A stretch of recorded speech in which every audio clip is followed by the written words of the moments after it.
रुद्रो बहुशिरा बभ्रुर्विश्वयोनिश्रुचिश्रवाः अमृतः शाश्वतस्थाणुर्वरारोहो महातपाः सर्वगः सर्वविद्भानुर्विश्वक्सेनो जनार्दनः वेदो वेदविदव्यङ्गो वेदाङ्गो वेदवित्कविः लोकाध्यक्षः सुराध्यक्षो धर्माध्यक्षकृताकृतः चतुरात्मा चतुर्व्यूहश्चतुर्दंष्टश्चतुर्भुजः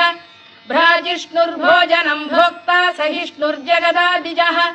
अनघो विजयो जेता विश्वयोनिः पुनर्वसुः उपेन्द्रो वामनः प्रांशुरमोघः शुचिरूर्जितः अतीन्द्रः सङ्ग्रहः सर्गो धृतात्मा नियमो यमः वेद्यो वैद्यः सदा योगी वीरः माधवो मधुः अतीन्द्रियो महामायो महोत्साहो महाबलः महाबुद्धिर्महावीर्यो महाशक्तिर्महाद्युतिः।